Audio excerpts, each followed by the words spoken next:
Welcome to the hottest movie review on the internet today, the A-List Review. I am your host, the Game Changer, Wes Troop. And with the release of Disney's Snow White remake on the horizon, I thought it would be a great time to jump in to the mint-flavored time machine and head all the way back to 1937, to the very beginning with the first Disney animated film. My review of the 1937 family animated film Snow White and the Seven Dwarfs, coming up now.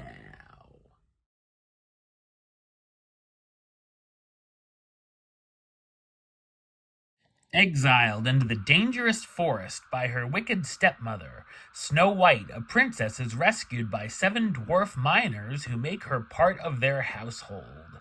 So what did I think of Snow White and the Seven Dwarfs? I thought it's an outstanding animated musical fantasy film.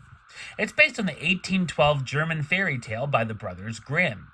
The production was supervised by David Hand and directed by a number of sequence directors: Perce Pierce, William Cottrell, Larry Morey, Wilfred Jackson, and Ben Sharpstein.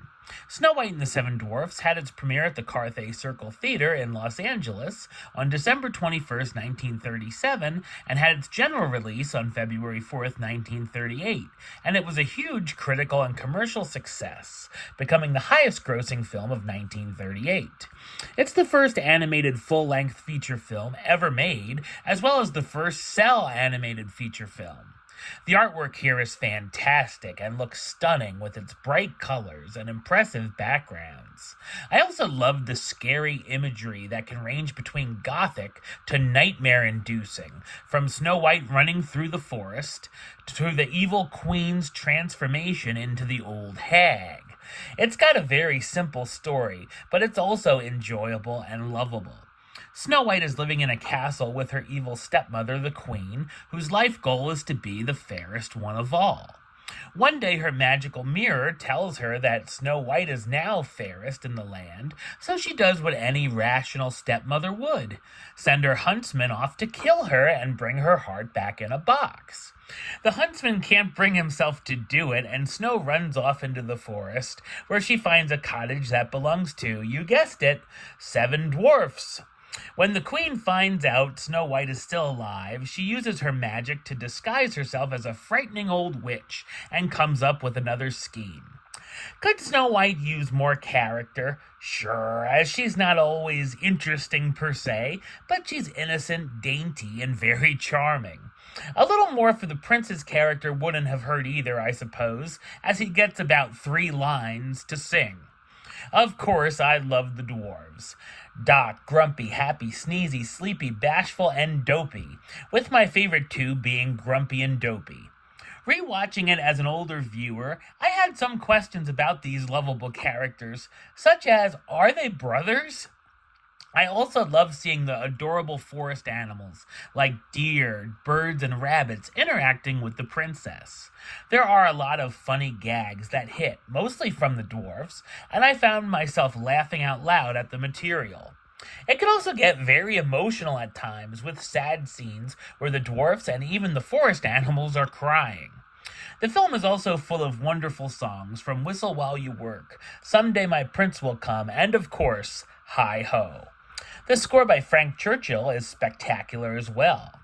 The voice cast stars Adriana Caselotti as Snow White, the sweet and innocent young princess who hides from her stepmother in the cottage of the dwarfs; Lucille Laverne as the Queen, Snow White's evil stepmother who's obsessed with being the fairest one of all; and Roy Atwell, Pinto Colvig, Otis Harlan, Scotty Matraw, Billy Gilbert, and Eddie Collins as the Seven Dwarfs: Doc, Grumpy, Happy, Sneezy, Sleepy, Bashful, and Dopey.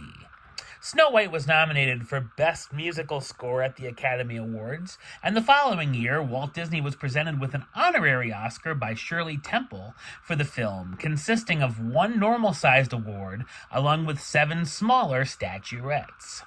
In 1989, the film was one of the first 25 movies selected to enter the National Film Registry. Snow White and the Seven Dwarfs is an iconic animated feature and one of the most important films in cinema history that all ages can easily enjoy. Number-wise, I'm going to give it a 10 out of 10, which gives it the A-list rating of A-list approved. That's right, it gets the A-list seal of approval. Alright, well that's the show. I'll be back with another review very soon. But until then, don't forget to like, comment, and subscribe right here on YouTube. YouTube.com/WestsideOf515. Like the show on Facebook, Facebook.com/WestTruePaylist. And of course, you can follow me on the Instagram and Letterboxd at WestAlist. Until next time, Troop out.